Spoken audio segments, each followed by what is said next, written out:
예, 후보님, 오전에 지했던 가덕도 신공항에 대해서 다시 한번 여쭤보겠습니다. 제가 여쭤보니까 그 후보님께서는 물류 비용의 어떤 8천억 절감과 그리고 그로 인한 또 화물차 어떤 수송이 줄므로써 환경에 도움이 된다 이렇게 말씀하신 거 맞죠? 예, 그렇습니다. 그런데 그거는 제가 볼 때 좀 틀린 답변이고요. 그 답변은 사실은 동남권 신공항 혹은 남북권 신공항이 우리나라 제2 허브공항의 어떤 설립의 필요성을 일반적으로 이야기할 때 하는 겁니다. 그걸 굳이 이제 가덕도를 특정 지역에서 할 필요는 없고 오히려 그 영남권 지역에 이제 항공 물류가 가장 많이 발생한 지역이 어딘지 아십니까? 그건 살펴보지는 못했습니다. 구미 지역입니다. 그 휴대폰이기 때문에 부산에서 그리고 울산에서 창원에서 그런 어떤 항공 물류는 발생할 어떤 그런 산업은 거의 없습니다. 이제 그렇기 때문에 사실은 국무총리실에 김해 신공항 검증위원회에서 사실은 검증을 사실 한다는 것은 세계적인 그 3대 그 항공 설계사인 프랑스 파리 그 엔지니어링 소위 말하는 ADPI가 했는 것을 검증한다는 것은 사실은 대학생 시험을 초등학생이 그 검증하는 거나 사실 마찬가지인데 뭐 100번 양보해서 일단 그렇다 치더라도 거기에서 나온 여러 가지 어떤 그를 객관적인 우리가 팩트로 국가 백년 대계를 위해서 수십도 들어가는 인프라를 건설할 때는 바라봐야 되는데 우리 후보자님께서 대표 발의를 할 때는 가덕도에 어떤 점 때문에 예타도 면제도 하고 또 환경영향 평가도 축소도 하고 뭐 그렇게 해야 된다고 보신 겁니까?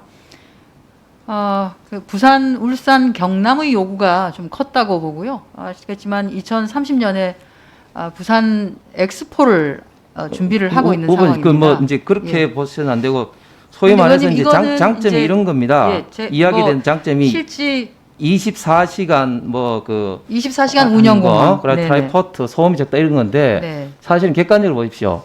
그 영종도 인천공항도 사실은 24시간이 운행되지 않습니다. 예를 들어서 24시부터 5시까지는 국내 연결되는 철도, 도로 어떤 그 버스가 없기 때문에 사실은 바다에 근접했다고 해서 24시간 운영되지 않습니다. 트라이포트 이것도 옛날 이야기지 해운 물류와 항공 물류는 엄격하게 구분이 됩니다.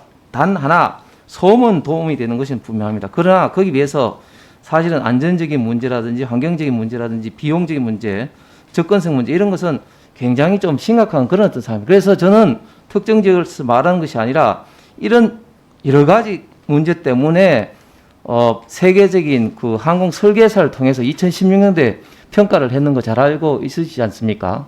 그래서 저는 그 평가 결과가 1등이 김해신공 확장, 2등이 2위가 밀양, 3위가 그때 가덕도로 됐는데 그러면 다시 원점에서 한번 보자. 뭐 이렇게 특별법을 저는 발의를 하시면은 저는 뭐 그렇게 생각할 수도 있다고 생각합니다. 그런데 특정 지역을 그대로 간다는 것은 이거는 그냥 정략적인 그런 판단밖에 생각이 저는 들지 않습니다. 그렇기 때문에 이런 점에 대해서 저는 우리 한정희 후보자님 평소에 존경하는데 상당히 대표 발의까지 하신 것에 대해서 상당히 좀 아쉽게 좀 생각을 합니다. 지금부터는 또 환경부 장관 후보자로서 좀 여쭤보도록 하겠습니다. 가덕도와 영종도의 차이를 좀 아십니까? 구체적으로 살펴보지는 않았습니다. 가덕도는 이름 자체가 이제 더덕이 많다고 해서 가덕도인데 사실은 여기가 수심이 한 20m 정도 되고요. 평균 수심이. 그리고 굉장히 높은 연대봉이 450m 있습니다. 연대봉 자체가 일본하고 최고 가깝기 때문에 그 외국가 들어왔을 때 봉수대가 첫 번째 있다 해가지고 이름이 연대봉이라고 붙죠. 450m 있습니다. 이걸 다 이제 잘라야 되는 거죠. 그리고 수심이 20m 이상이 있으니까 그 주변에 환경적인 파괴가 파리 그 엔지니어링에 따르면은 평균 토고를 28m 이상으로 해야 된다. 그것을 덤프 트럭으로 하면은 24톤 덤프 트럭이 870만 대 분량 이상으로 흙을 바다에 매립해야 된다고 합니다.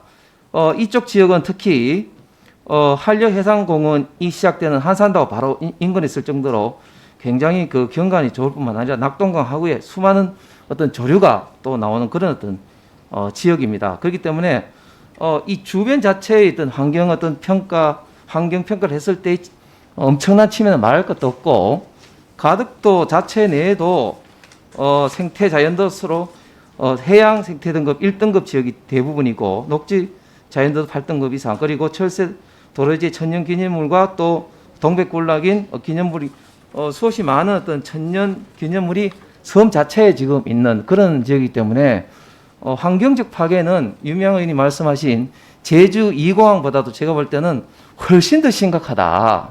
뭐 이것은 세계적인 평가 기관과 아울러 대부분 전문가들이 이야기를 하고 있는 이런 어떤 상황입니다.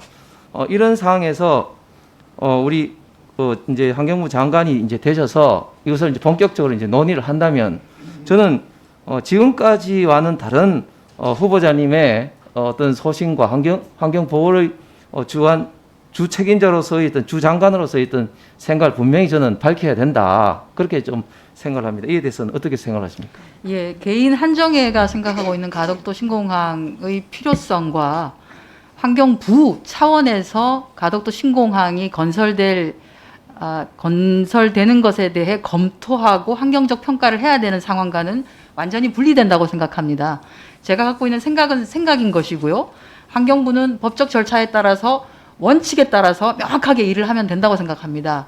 그렇기 때문에 환경영향평가나 또는 공항시설법에 따라 의제로 되어 있습니다만 그게 불분명하다라고 하면 전략환경영향평가까지를 포함해서 오히려 법이 통과될 때 그게 보완이 된다라고 하면 입지와 관련한 부분까지를 포함해서 검토를 해낼 수 있다 이렇게 보고 있습니다. 예, 아무쪼록 그 국가 백년대계 사업이 이렇게 쉽게 바꾸어서는 우리 대한민국의 미래가 없다고 생각합니다. 특히 환경부 주 장관으로서 방금 말씀하신 그런 어떤 생각을 가지고 정말 객관적으로 평가를 해주시기를 정말 진심으로 부탁을. 네, 홍석준 의원님 수고하셨습니다. 다음은 존경하는 장철민 의원님 질의해 주시기 바랍니다.